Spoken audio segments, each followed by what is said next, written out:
Buenas amigos, estamos chegando aqui para mais um episódio do Buenas Cast, o podcast do Portal da Tradição, onde a gente sempre traz um convidado especial para falar sobre música, sobre cultura, sobre a história desse nosso Rio Grande, aí, sobre a nossa linda tradição, né, que a gente preza e valoriza tanto. Aqui no canal do YouTube do Portal da Tradição, você também pode conferir esse episódio no nosso site, que é o portaldatradição.com. E o nosso convidado de hoje, uma pessoa muito especial, muito querida por toda a nossa comunidade aqui de Passo Fundo, da região do Rio Grande, né? É o professor José Florenal da Silva, né? Que é de fato professor, né? Mas também tem cativa muito o público através do seu talento, né? Através da sua arte e da sua música na gaita botoneira. Professor Florenal, muito obrigado por estar aqui com a gente. Seja bem-vindo. Opa, eu que agradeço essa oportunidade de estar aqui, poder conversar sobre aquelas coisas que a gente gosta de fazer, né? Que por uma razão ou outra acaba se envolvendo, né? Então, fico à disposição, se o senhor precisar perguntar, eu vou tentar responder. Tá joia. O professor a gente estava conversando aqui já antes de começar a gravação, né? Sobre algumas histórias aí que o professor Florenal tem. E a gente vai ao longo dessa nossa prosa aqui, desse nosso episódio do Buenas Cast, conhecer um pouco mais da vida, da atuação aí do professor Florenal, né? E eu começo perguntando, professor, sobre a sua trajetória musical, né? A gente conhece o senhor muito aí nos palcos, né? Nos palcos de eventos, de festivais, programas de rádio, né? Onde o senhor sempre leva a sua gaitinha botoneira, né? Como é que começou essa paixão pela música? Foi em casa, foi de criança, foi depois de adulto que buscaste uma qualificação? Como é que foi assim o seu início, a sua aproximação na música? Na verdade, eu sempre tive uma paixão muito grande pela gaita, especialmente. Eu via uma pessoa tocando gaita, me encantava. Na época, lá onde eu nasci, saía os bailes, né, da comunidade, e eu não via nunca ninguém dançando. Eu sempre via as pessoas tocando, porque eu ficava de costa para onde tinha a sala, olhando as pessoas tocar. Então, era uma paixão que eu tinha e o pai acabou conseguindo uma gaita para nós lá, tinha lá uns 7, 8 anos de idade, gaita pianada, no caso, na época, e ali eu aprendi os primeiros acordes, olhando os outros. Tinha um padrinho meu que tocava, às vezes ele vinha lá por casa e mexia na gaita, né? A gente ficava prestando atenção, depois quando saía, acabava que ia tentar copiar, digamos, alguma coisa assim. Foi aí que foi o começo. Aí depois eu toquei, já quando mais adulto, eu toquei na época da faculdade, eu toquei em invernada de dança, sempre gaita, piano. E depois eu interrompi, fiquei muitos anos assim, sem tocar. Eu aprendi alguma coisa de violão daí naquela época, mas fiquei muitos anos sem tocar. E daí depois, em 88, em 87, eu estava em Porto Alegre, já atuando em outras funções, né? E eu tive a oportunidade de comprar uma gaita de botão. Comprei uma gaitinha de 8 baixos, parecia que era como é que eu vou dizer assim, o som da gaita de botão, ele mexia mais comigo, me dava um sentimento maior, assim, no ouvido, né? Então, e daí que eu comecei a me envolver de novo com gaita, e daí na gaitinha de botão. Fiquei alguns tempos por conta, aprendi bastante coisa por conta, e depois eu acabei fazendo, com 30 anos, eu fui fazer umas aulas de gaita aqui, muito próximo de estúdio, na outra rua do lado ali, com o Jauro Guelli, que foi o cara que me deu assim, o rumo, né? O conhecimento da mecânica da gaita de botão e tal. Até então eu tocava, mas não era aquela coisa assim que eu ia achando, ia procurando, palpando. E ia por conta. Isso. Mas a partir daí mudou bastante, eu comecei a ter um entendimento maior. Mas tem um detalhe, assim, por exemplo, da gaita, que eu sempre fui muito tímido. A minha timidez, assim, me judiava bastante. Então eu tocava em casa, escondido. Eu não tinha coragem de tocar, assim, em público, não tinha essa... Na época que toquei invernada de dança, assim, era uma dificuldade muito grande para mim enfrentar, sabe? Chegar ali e tocar. Então, depois, como aos poucos, eu fui, assim, me envolvendo mais e fui Não que hoje eu chegue, assim, com muita segurança, mas eu fui me sentindo melhor, mais confortável, digamos assim, para fazer. Foi superando essa dificuldade aí da timidez, né? E dentro desse contexto, eu comecei a participar de programas de rádio, né? Que nem você falou, ia muito nos programas que tinha na Rádio Planalto na época ali. Nos CTGs, né? Isso, no CTG, então me envolvi bastante nisso. E depois, eu acho que foi 2016, por aí, que eu acabei me envolvendo no festival. No Canto Galponeiro. No Canto Galponeiro. Foi a primeira vez que eu subi num palco lá, numa parceria com o Clóvis, e a gente acabou apresentando a Carreiradas, né? E foi selecionada como a música mais popular do festival. Que foi a primeira edição, se não me falha. Primeira edição. Primeiro Canto Galponeiro, né? Primeira edição do Canto Galponeiro. Fez história, então, no festival também.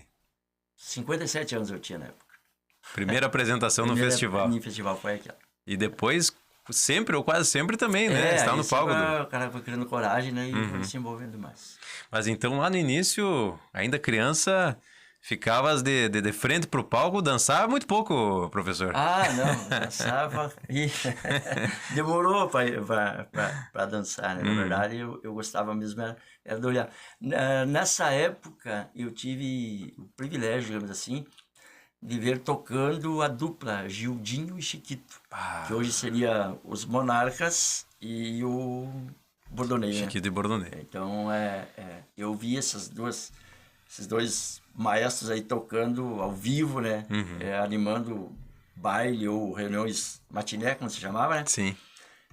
Com duas gaitas. Somente duas gaitas, nem violão não tinha. Não tinha conjunto, não tinha banda, som, nada. não tinha nada. Era duas gaitas, duas cadeiras de palha, eles em cima de um palquinho que tinha lá, e eles animavam os bailes. E não... Tive o privilégio de ver isso. Olha só.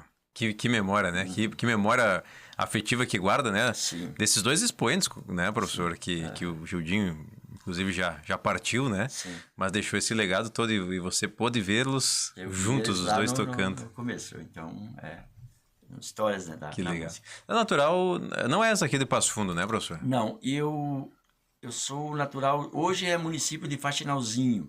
Na época pertencia para Erechim ainda. Votouro. É onde tem a reserva indígena de Votouro. Ah, sim. É de que eu nasci. Fiquei ali até os 8 anos de idade. E lá que aconteciam essas matinés aí. E isso lá que eu comecei a ver o envolvimento, né, com a gaita, assim, começar a gostar. Foi lá os primeiros, onde eu vi, assim, as primeiras pessoas tocando. E teve algum artista, algum gaiteiro, assim, que lhe chamava atenção, que lhe despertava a vontade de olhar, de observar, de aprender, de ser igual a ele, quando criança ou adolescente, assim, nessa primeira fase? Se eu for falar assim, quando criança, não sei assim se eu tinha essa visão, eu quero ser igual. Talvez até pela minha timidez eu não tinha essa coragem, né? Mas depois de adulto, depois que eu peguei gaita antes de pegar gaita de botão, enfim, depois de adulto, comecei a entender algumas coisas, eu gostava muito de Tio Bilia.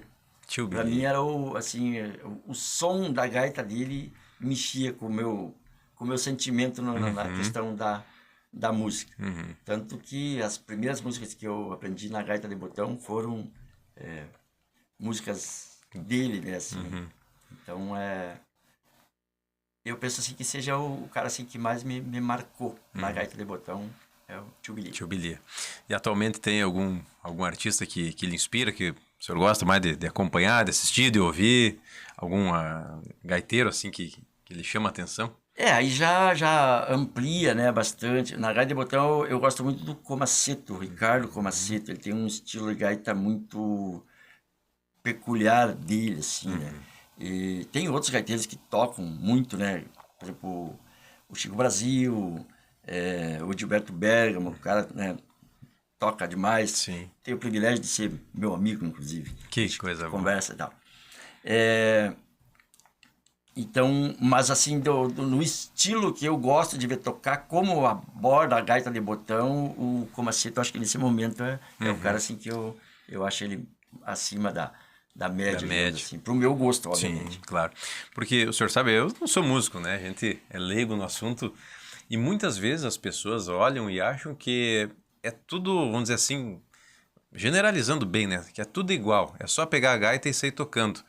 Mas o senhor, enquanto músico, né, sabe que tem as diferenças, né? Sim. Entre um estilo, entre outro, uma região, tem o gaiteiro missioneiro, tem o gaiteiro mais da fronteira, né? Aham. Então tem essa diferença, não é tudo igual, né, professor? Tem.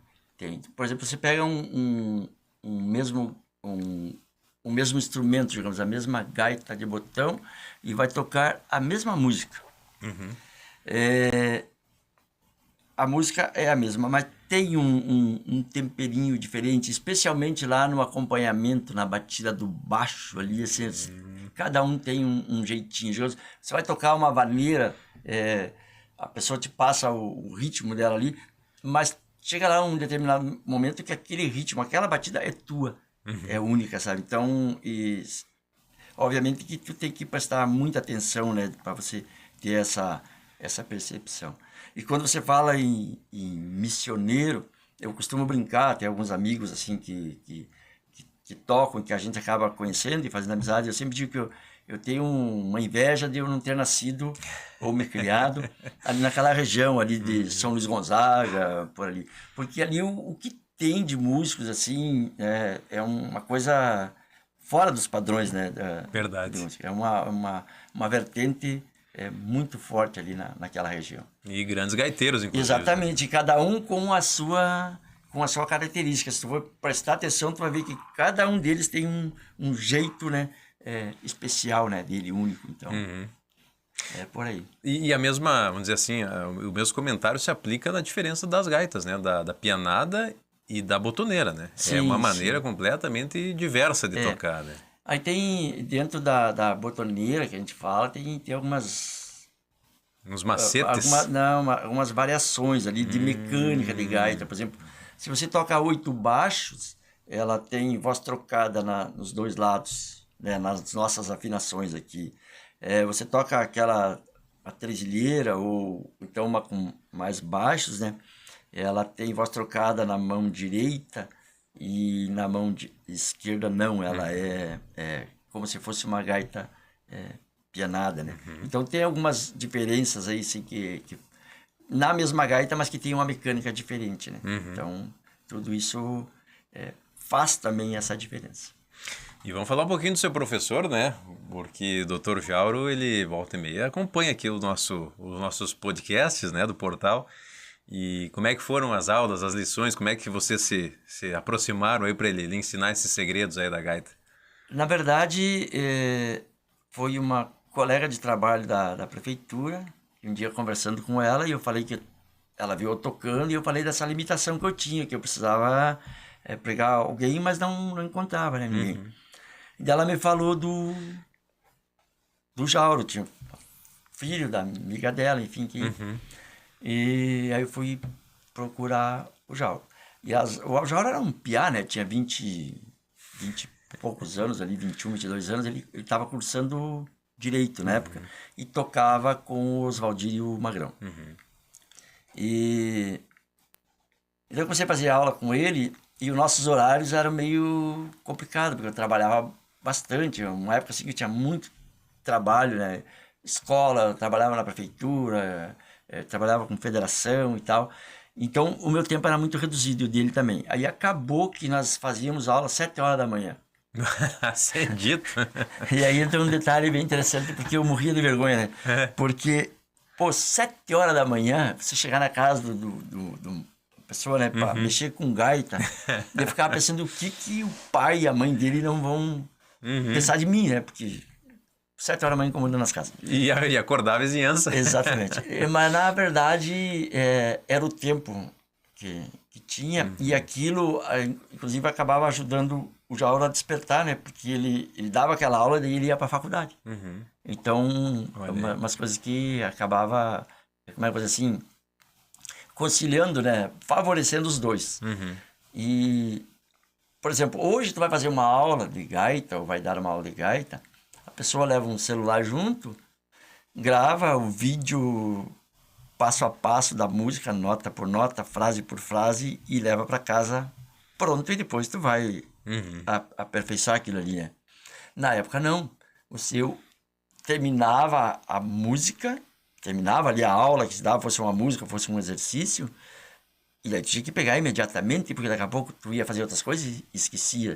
Então, saía dali, ia para casa, às vezes nem que fosse 5 minutos, e ficava até meio-dia com aquela aula na cabeça, para de meio-dia chegar em casa na hora do almoço e tirar mais 15 minutinhos, 20 ali, para poder botar aquilo em dia. E eu, como sempre, me cobrava muito, né, da questão, por exemplo, eu tenho um professor, eu tenho que prestar deixar o tema em dia, né, na outra semana quando ia lá. Então tinha essa preocupação, era uma dificuldade.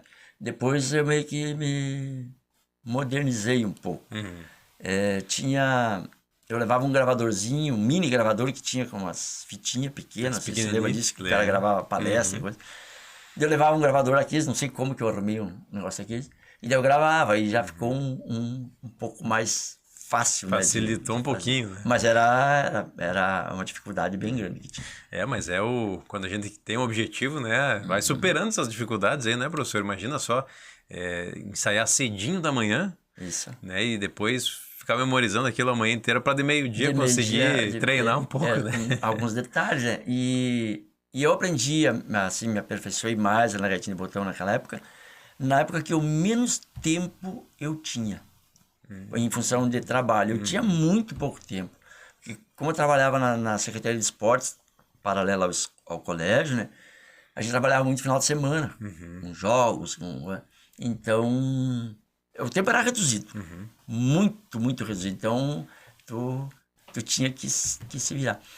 E dentro desse contexto das aulas com o Jauro, eu conheci o Ricardo Silva, que fazia aula também com o Jauro. E ele era um piazinho de 7 anos e eu tinha 30. Olha só, 2 gerações. Era bem diferente. Hoje o Ricardo, às vezes a gente toca até no festival, sempre quando a gente consegue fazer junto, né? Ele sempre vai junto, é um grande amigo que eu tenho.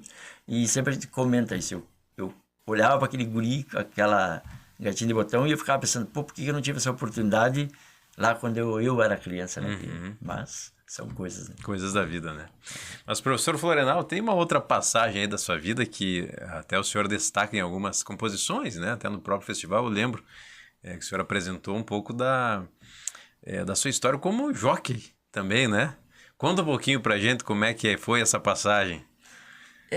Na verdade, meu pai sempre mexeu com cavalo. Eu costumo brincar que ele nunca teve terra, mas ele sempre teve fazenda. Sempre tinha bicho, né? Tinha cavalo, tinha vaca, né? Essas coisas assim. E ele, dentro desse contexto, meu pai tinha uma habilidade muito grande para preparar cavalo de corrida. Isso lá no Votouro ainda? Isso começando por lá. E ele não tinha formação, inclusive não sabia nem ler, nem escrever, desenhava o nome, aprendido assim.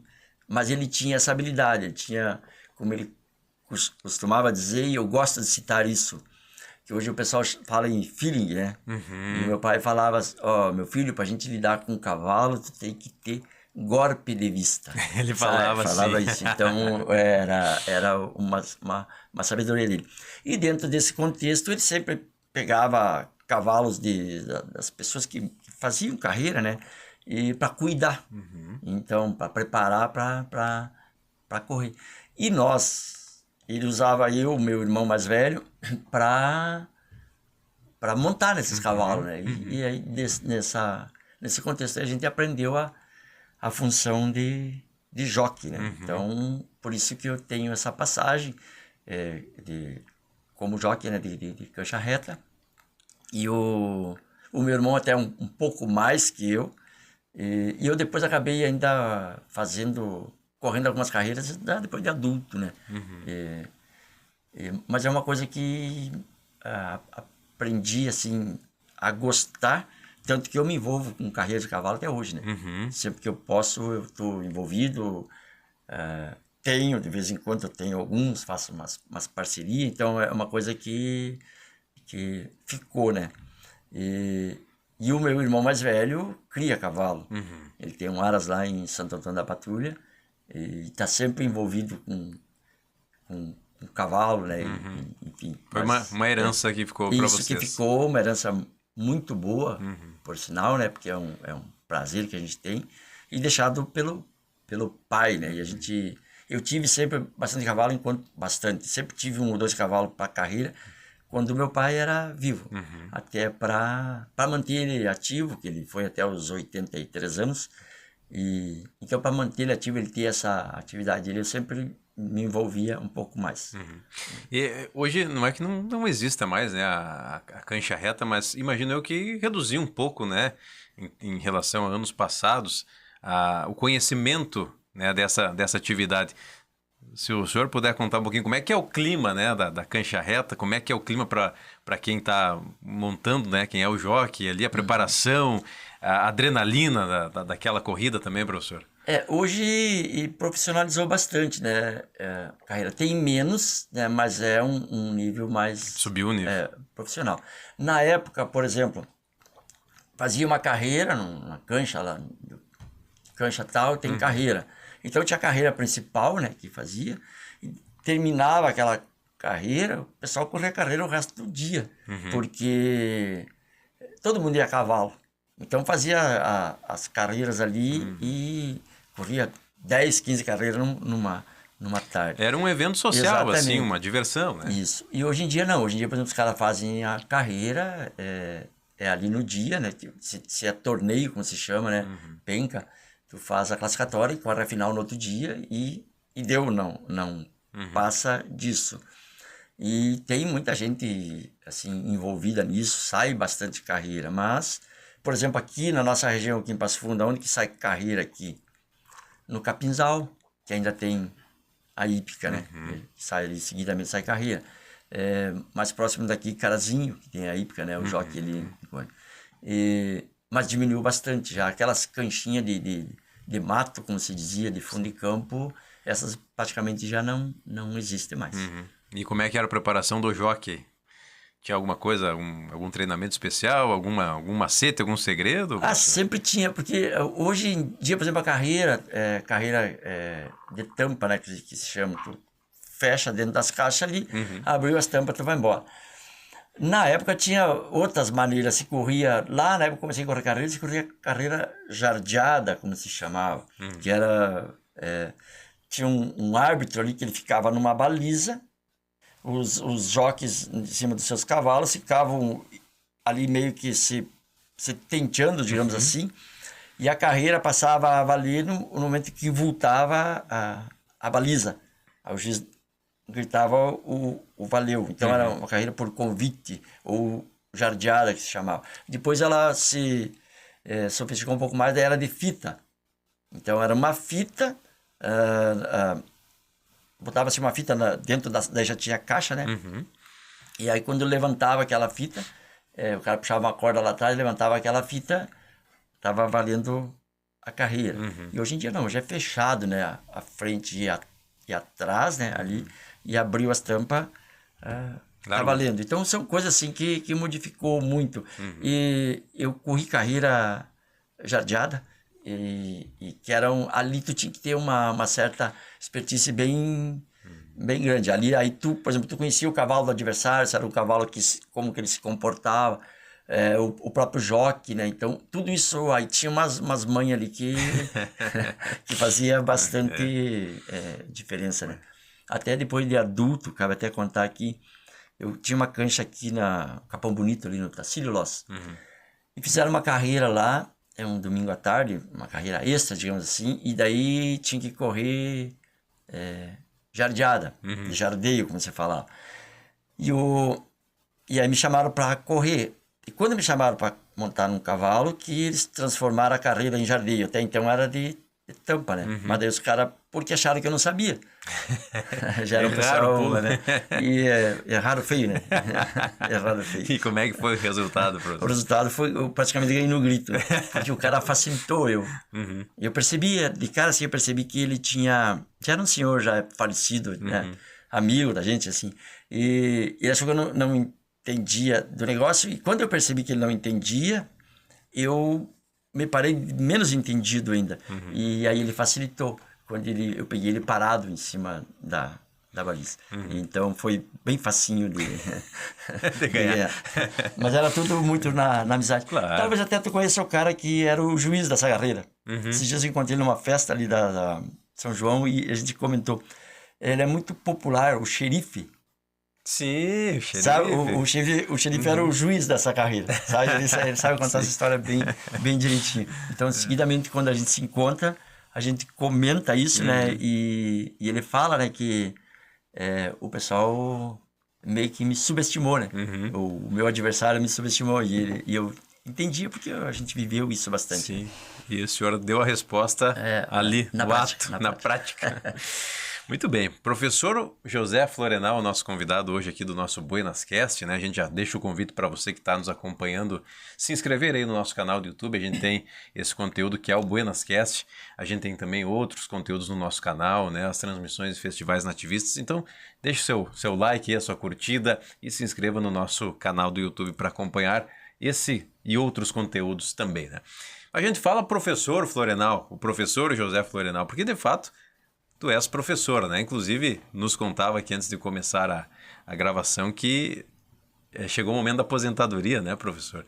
Mas és um professor conhecido, reconhecido aqui em Passo Fundo, treinador de grandes atletas, né? De nomes no expoente aí do atletismo aqui na nossa cidade. Então também vamos falar um pouquinho, né, aproveitando sua presença aqui, sobre essa sua caminhada aí dentro de sala de aula e no esporte em Passo Fundo, professor Florenal. Eu estou encerrando uma atividade de 38 anos de sala de aula. Embora tenha começado um pouco tarde, né? Tudo para mim veio tarde. Inclusive, quando eu entrei na Faculdade de Educação Física com 23 anos. Sim. O pessoal já está saindo, né, praticamente. Eu entrei ali. E entrei no magistério em 88, 87, 88, por aí. Eu entrei no magistério privado, né? E depois eu passei para o público a partir de 90. Então, desde então, eu atuei sempre em sala de aula. Trabalhei em algumas escolas aqui da região, iniciei no estado ali no município de Três Palmeiras. Depois trabalhei também no município de Mato Castelhano. E depois vim para Passo Fundo, onde eu fiquei por 25 anos no Monteiro Lobato. E 17 no Colégio Tiradentes. Não dá para somar isso tudo, porque na verdade eu fiquei uma temporada ali paralela. Né? Eu atendia o Monteiro Lobato e o Tiradentes. Eu saí do Monteiro Lobato em 2017, se não me engano.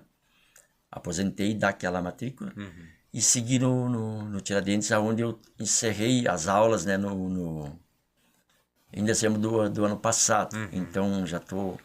Não estou aposentado, ainda não saiu ainda no Diário Oficial, mas está tudo encaminhado. E nesse momento eu não estou dando aula porque eu estou em licença, né? Aguardando a aposentadoria. Mas confesso para ti, Matheus, que uma decisão, né, que eu tomei por uma necessidade, não é muito fácil.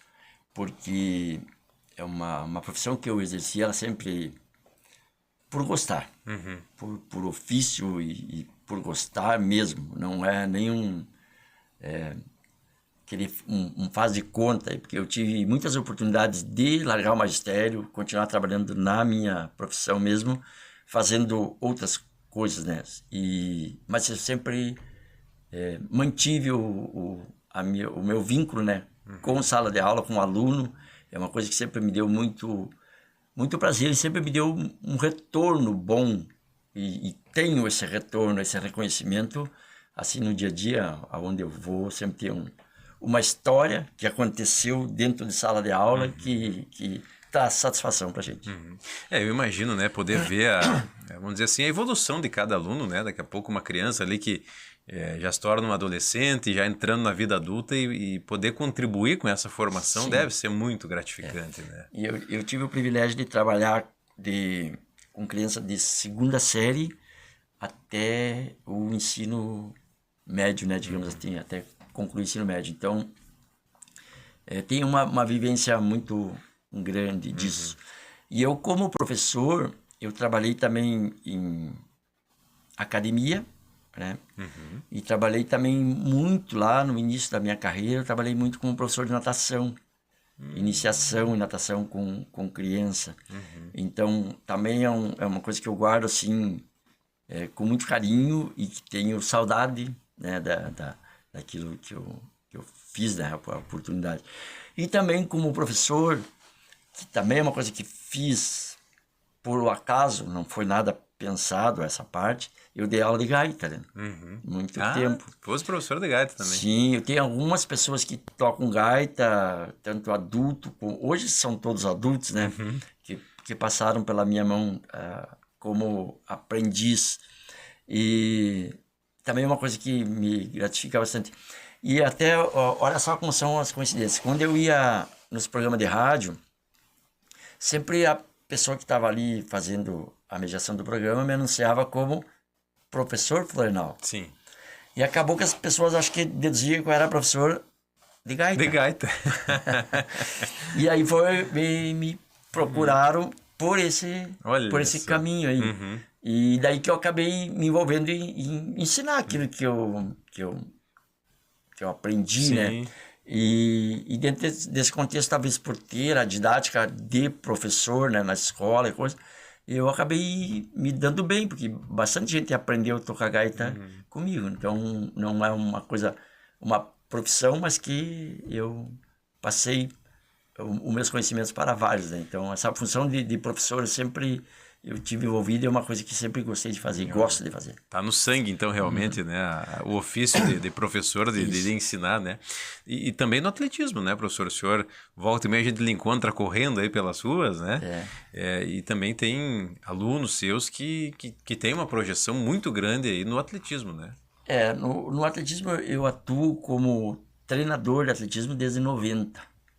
Então, tem uma trajetória bem grande e pelas minhas mãos passaram muita gente boa, a gente conseguiu descobrir o que procurou, enfim. Hoje eu tenho um grupo, eu posso assim dizer com muita tranquilidade, dentro do estado do Rio Grande do Sul,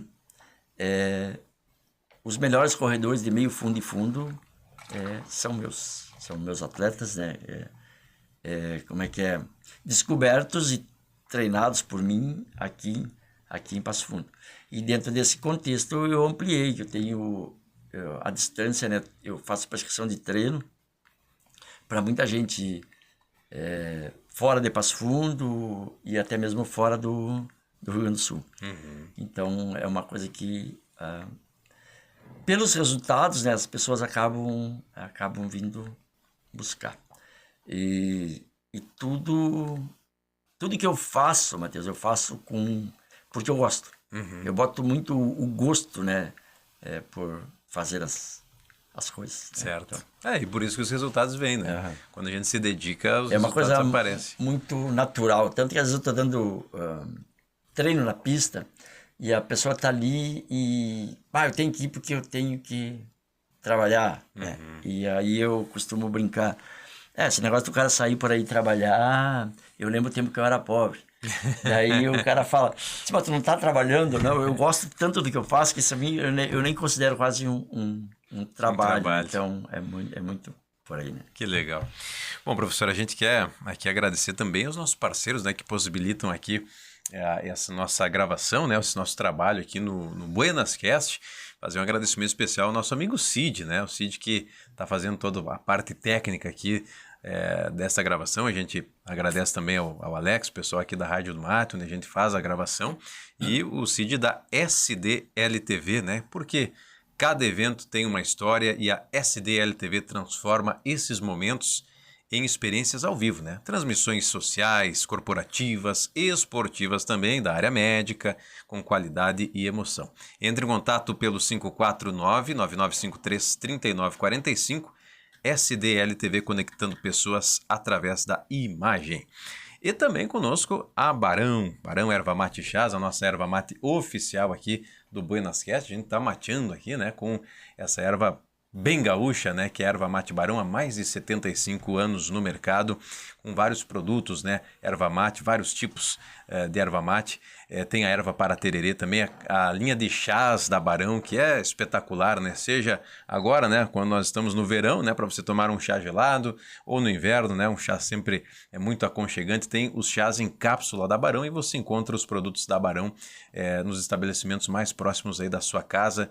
A Barão que está em todo o Brasil e até fora do Brasil, né? E também através da internet você pode adquirir os produtos da Barão, que é a marca mais amada e mais lembrada dos gaúchos. A nossa erva mate oficial aqui do Buenas Cast é a Barão. Bom, professor Florenal, né? A gente está conversando aqui, mas o professor trouxe a gaita, né? Tem como a gente ouvir uma obra executada aí pelo senhor, professor? Tem sim. Se me permite, eu vou fazer um comentário, já que tu citou o Cid. Sim. O Cid é um amigo de muito tempo, assim, isso do tempo que nós tinha cabelo, né, Cid? E que eu tenho certeza que o trabalho que ele faz gera nele muito prazer, muita satisfação, porque eu acompanho o Cid há muitos anos. Eu nunca vi o Cid triste. Eu nunca vi o Cid assim, por mais que às vezes está resolvendo algum problema, que som é uma coisa que dá problema, mas ele está sempre energia boa, sempre verdade. tem energia boa. E cabe aqui também falar que o Cid também é compositor. O Cid tem várias músicas gravadas por artistas aí no Rio Grande do Sul e fora do Rio Grande do Sul. Ele também tem o seu lado... artístico, né? Também. Não, eu sei. E, inclusive, a gente já comentou aqui, né? Que o Cid tem obras premiadas em festivais, sim. Né? E é uma pessoa do bem, né? Como tu disseste, né, professor Florenal? E sempre disposto a ajudar. Eu também lembro de oportunidades que a gente tava ali meio apertado aí em transmissões. O Cid foi lá e nos deu uma baita mão aí, que salvou o trabalho, né? Então, é um baita parceiro. A gente é muito feliz de poder contar com o Cid aqui na operação técnica aqui do nosso programa, do nosso Buenas Cast, né? Então, vamos aí com o professor Florenal, tá se ajeitando aí na sua gaitinha, botoneira, e é um instrumento muito lindo aí que a gente gosta muito de ouvir, né? Ainda mais vindo aí nessa apresentação do professor Florenal. Ele disse, mas eu trouxe minha gaita, posso tocar? Eu digo, mas deve, né? Não, está aqui. O músico tem que se apresentar um pouquinho, né, professor? Às vezes, quando tem essas oportunidades, a gente tem que tocar, até porque nos últimos tempos eu tenho praticado muito pouco a música, assim, o cara acaba se envolvendo em bastante coisas e não tira o tempo para a música, o que é um erro, né, que o cara devia praticar mais, né, mas faz parte, quando dá, a gente... Então vou solar, mano. Fique à vontade, professor. Vou fazer uma música do Gilberto Monteiro, o Zóio da Véia.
Professor José Florenal e a sua gaita botoneira.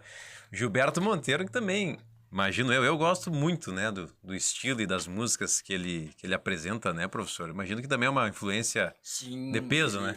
ele bota muito sentimento na hora que toca. O grande diferencial do seu Gilberto é isso. Tive o privilégio de uma vez estar num show dele e toquei na gaita dele. Ah, é? Mas olha só. É uma emoção grande, né, tio? Isso, são privilégios que a gente tem, né? Da oportunidades, né, que tem. Porque, embora eu toque gaita, eu participe de festival, às vezes a gente compõe, né, algumas músicas e tal, mas eu não me considero músico. A música, a gaita, para mim, é um extra da minha vida, que eu digo que se tive esse dom, né, se despertei esse dom e aproveitei, mas eu não me considero assim músico e nem artista. Eu apenas gosto de fazer e quando tem oportunidade eu faço. É mais ou menos nesse sentido. Mas tu tens algo que é muito importante, né, professor? Mesmo não se considerando, vamos dizer assim, um músico profissional, mas esse carisma, essa vivência, esse contato, né, que falavas com alunos, né, certamente com as famílias, né, isso aí cria uma conexão, um carinho muito grande que o público tem, né, que as pessoas têm, os colegas músicos têm por ti, e a gente vê isso nos festivais, né, como todo mundo gosta quando chega o professor Florenal, né. Isso, por exemplo, lá no festival, no Canto Galponeiro, que é onde eu vou, gosto, e eu me sinto assim num compromisso de ir, pela amizade que tinha com o Adão, que foi meu colega de aula, Olha enfim, só. então umas coisas assim que pesam, né? E lá dentro, a receptividade que eu tenho lá, eu tenho plena consciência, não é porque eu sou músico, mas é por toda uma trajetória que a gente fez de amizade. Eu costumo dizer que lá dentro, aquele público que está lá, tem muito ex-aluno, tem pai de ex-aluno ou de aluno, vô, e por aí vai, é uma teia, né? Então todo mundo sabe, né? O cara vai estar ali.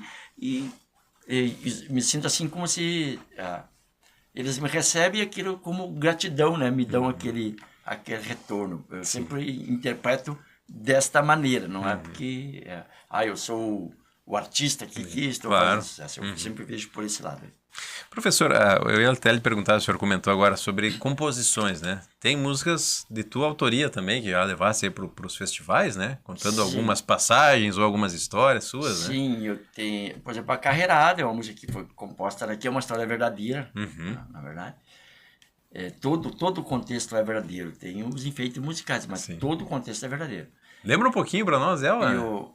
Sim, capaz de me lembrar. Uhum. É desde o primeiro verso ali que fala, quando tem o verso declamado: eu fui jockey de carreira dos pontos de Dom Janguinho. Meu pai, né? Ah, olha aí. Saía lá do Votouro para correr em Faxinalzinho.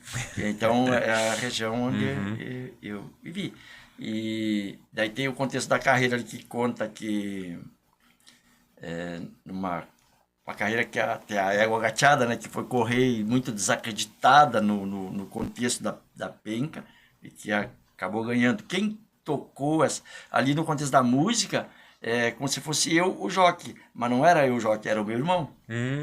Sabe? Então tudo isso é verdadeiro, né, e tal. E no final lá da música que fala que acabou correndo a última carreira em Passo Fundo, é verídico também, daí era eu, jockey. Conforme eu te falei antes que eu corri carreira já como adulto, então essa tá dentro do contexto. Então tem essa música aí, depois tem uma outra que eu não sei nem a letra mais, se eu for falar por falta de prática, no segundo festival que eu ganhei a música mais popular, daí é uma composição minha, letra, música e interpretação, essa outra é em parceria com o Clóvis. E aí tem uma música que toca às vezes na rádio por aí, que é Rancheira do Solteirão. Do Solteirão. Eu fiz um contexto também, que lá é minha, né? São músicas que foram gravadas. Tem mais uma também, Timba de Galpão, se não me engano. É uma chamarra também que também foi gravada no festival, que foi para final. E tem umas outras também que não foram para final, mas que eu acabei tocando lá. E é tudo coisa que eu invento ali, faço e tal. E cria, vou né? lá e vou cantar. E o senhor estava falando aqui que o seu momento de inspiração é de manhã bem cedinho, né? Para criar, para compor. Na verdade, não. De manhã é o horário que eu trabalho. É o trabalho, é a exemplo, lida. Eu faço planilhas de treinamento, né? Uhum. E hoje eu atendo, Matheus, 200 e poucas pessoas mês Puxa com planilha de treinamento. É um time, hein? É, bastante. Então, o momento que, como eu não tenho as minhas atividades, por exemplo, com escola, que agora vai diminuir, e eu posso trabalhar em outro horário, eu acostumei fazer nesses horários. Por exemplo, se tu ligar para mim 5 horas da manhã, eu te atendo na hora, porque eu tô acordado tomando chimarrão e trabalhando, fazendo planilha. A música não é por aí. Às vezes vem, aí tu lembra de um pedaço, tu escreve ou grava no celular, né, e tal, e vai organizando ela. Tem uma música que eu até defendi ela no festival, eu botei como nome de Outras Carreiradas, que também é uma história verdadeira, que eu escrevi ela em 30 minutos. Rapidinho. Foi muito, muito rápido. Foi logo depois da pandemia ali. Tem uma penca em Uruguaiana, que chama Penca do Carnaval, que é no mês de fevereiro, ali na semana do Carnaval, os caras correm carreira. E esse meu irmão lá de Santo Antônio da Patrulha tinha uma égua na penca. E aí, como veio a pandemia, em vez de sair em fevereiro, ela foi atrasando. E acabou que foi sair em setembro lá do outro ano. E daí já não tinha mais, tinha uma meia dúzia de cavalos só que ficou. E ainda não estava totalmente liberada a pandemia, e o meu irmão pediu para mim ir lá em Uruguaiana representar ele lá no jogo, enfim. E eu fui. E nesse mesmo dia tinha uma carreira aqui no Capinzal, que também tinha um cavalo junto com outro irmão. E lá em Uruguaiana nós perdemos a carreira. E aqui a gente ganhou. E nesse contexto todo, eu fui para Uruguaiana na sexta, aliás, no sábado de madrugada, saí daqui. A carreira foi no domingo, perdemos, já embarquei na minha saveira, eu larguei de Uruguaiana para cá, e no caminho eu fiquei sabendo que a gente havia ganho aqui. E daí vim embora. E eu fiz uma letra de uma música, pena que eu não me lembro a letra dela, que senão daria para cantar. E no outro dia, pela manhã, acabou que veio os versos, e foi onde eu escrevi 5 versos, de 4 linhas, né, no caso, ou 6 linhas mesmo, e botei a melodia. Em 30 minutos. Muito rapidinho, assim, parecia que estava pronto, né. Mas conta essa história, essa passagem das duas carreiras que... Mas foi um acaso, porque normalmente vem uma coisa, tu pensa, escreve, e tem um monte assim, de pedaços de música escrita, né, que o cara registra. Então é mais ou menos por aí. Porque como tem pessoas, né, que tem escreve como se estivesse fazendo uma composição do colégio. Lembra que a gente fazia as composições do colégio? Tem gente que escreve assim. Ele pega e vai desenvolvendo, o Cid sabe disso, né? E então tem muitos caras, porque eles vivem disso, né? Fazem isso todos os dias. Todo dia tem que pensar sobre música, sobre como fazer. Então é diferente, é uma atividade diferente. Mas a gente é meio no susto, assim, né? Como se diz, vê alguma coisa e escreve. Maravilha. Podemos ouvir mais uma obra que o senhor nos apresenta? Eu vou tentar fazer a carreirada, então, daí eu posso cantar ela. Com certeza. Não sei se eu acerto a letra. Se eu errar a letra aqui... A gente dá um desconto. Fica pela metade, tá? Então vamos lá, carreiradas.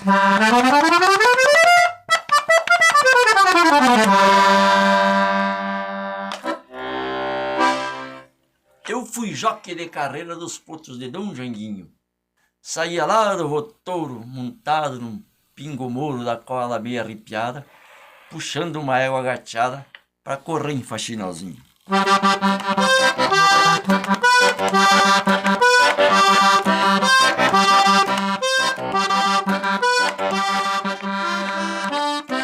Franzino com pouco peso, me criei nas carreiradas, jogando terra pra trás, nas patas de uma agachada. Foi ela quem me deu fama e também muitas patacas, enquanto que o Dom Janguinho enchia sua guaiaca.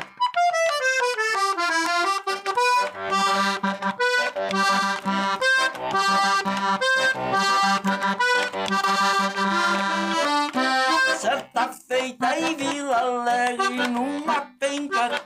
armada, quase ninguém apostou nas patas da minha gachada. Só... Aí me esqueci. Não, mas tá valendo. Não tem como, cara. Mas essa música esteve no Canto Galponeiro. Festival Canto Galponeiro. Peço desculpa, agora não tenho praticado e também não pensei podia ter pensado nela antes, né, de repetido aqui e tocar. Não, mas é tá mais ou ótimo. menos por essa linha aí. Quem quiser ouvir, inclusive, né? A gente sabe que todas as edições do festival estão nas redes sociais, aí, nas plataformas, né? Isso, tem. YouTube, pode assistir no Spotify aí e nas rádios, né? Sempre toca. E por essa falta de prática, de praticar, de me envolver na música, por exemplo, o festival passado, eu botei uma música que eu fiz ali e era uma música interessante até. Eu toquei na primeira noite, acho que toquei até razoavelmente bem, fiquei devendo algumas coisas e eu classifiquei para a segunda noite. E a segunda noite acabou que eu me atrapalhei bastante. Subi no palco e errei na pintada, a gaita ali, ficou até eu já ouvi a música, né, algumas vezes e fiquei pensando, puta, a gente peca, né, nessa parte de não poder, porque se tu tá tocando sempre, envolvido em coisa, a música ela vem ao natural, tu sobe ali, tudo ao natural. Mas se tu não tá tocando, que tu tem que estar pensando em tocar uma gaita, tem que estar pensando na letra, tem que estar pensando... E tem todo o contexto dos outros instrumentos juntos, é uma pressão bem difícil. E aí tu acaba jogando fora, às vezes, uma oportunidade. Mas como o senhor comentou, né? É um ambiente que é um pouco diferente da sua rotina, né? Um festival, um palco, assim, seja num festival ou num programa de auditório, de CTG, assim, é um ambiente diferente. E como... mesmo dissesse, né? Não é um músico profissional, né? Mas está entregando sua arte, sua vivência, sua experiência, né? E o talento aí, né, professor? Mas, professor Florenal, quero muito agradecer a sua disponibilidade de vir aqui conversar com a gente. Já era para ter acontecido a gravação, deu uns atrapalhos aí nos últimos dias, a gente teve que postergar algumas vezes, mas hoje estamos aqui, né? Então, agradeço muito a tua disponibilidade, compartilhar um pouco tua história, teu talento aí na gaita com quem nos acompanha aí. Então, muito obrigado e sucesso sempre, tá bom, professor? Matheus, eu agradeço profundamente a oportunidade e às vezes a gente tem bastante coisa assim para falar, para coisa, e essas oportunidades são importantes, porque as pessoas veem a gente na rua, vê, né? E às vezes a gente pode contar uns detalhes assim maior e é importante.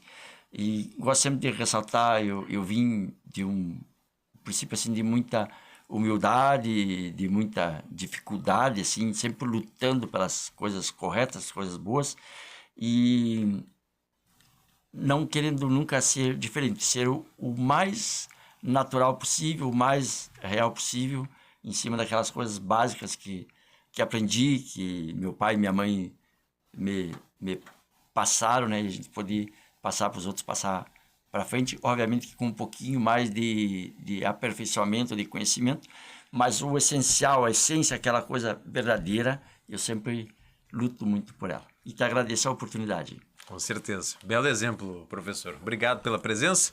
E a gente vai ficando por aqui com mais um episódio do nosso Buenas Cast, que é o podcast aqui do Portal da Tradição. Em breve a gente estará de volta com mais conteúdo para você. Grande abraço!